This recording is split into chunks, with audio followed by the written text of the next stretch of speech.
Fabulous race. Now, OK, what links the Bayeux Tapestry, the Suez Crisis, Pablo Picasso and a parrot called Billy?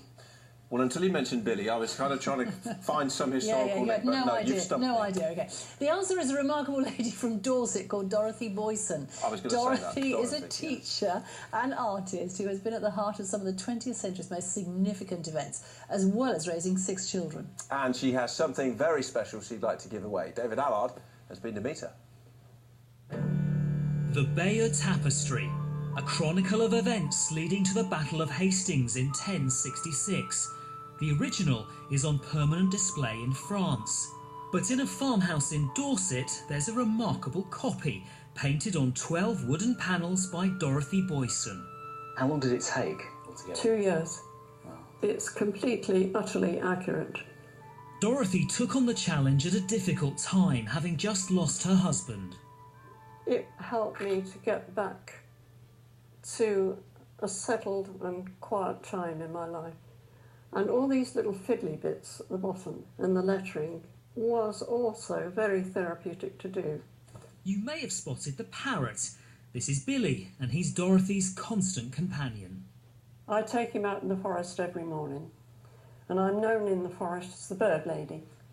Do you want to sit on my head?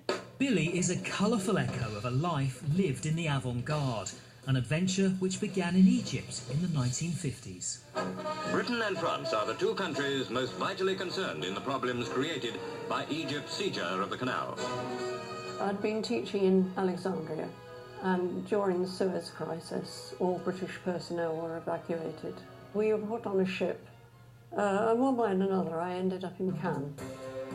And there, in a cafe, Dorothy met the man who was to become her husband. That was it. That was the rest of our lives. We knew. Somehow you do.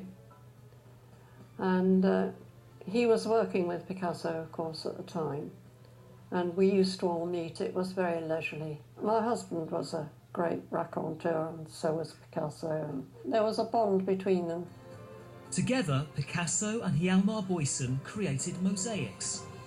Picasso used to do a sketch and leave Hjalmar to the actual technique of doing it.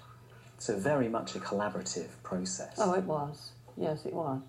When Dorothy and Hjalmar's son, Alexander, was born, Picasso made a sketch of mother and child. When this baby was 6 days old, we sneaked out of the hospital up to Picasso's house. And you see this little bare foot here.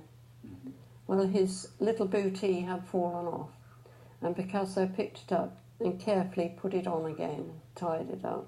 Sadly, Dorothy no longer has the original. Hjalmar sold it to raise funds when baby Alexander fell ill and the family needed to return to England. I didn't ask what he got for it. It's the memories that matter.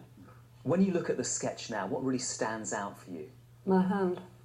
Nobody has a hand that big, but my hand says it all. This is something that's precious to me, and always will be, and still is, in spite of the fact he's 60 next week. Dorothy is now 88 and wants to find a new home for her recreation of the Bayeux Tapestry. It's like having a dog or something, isn't it?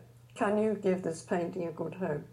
But you see, the 12 panels take up quite a lot of space, and it needs a hall of some sort, or a school, or a library, or something like that, where people could look at it and perhaps like it. Dorothy Boyson there. Well, if you think you can find a home for Dorothy's version of the Bayeux Tapestry, email south.today@bbc.co.uk and we will pass on your suggestions to Dorothy.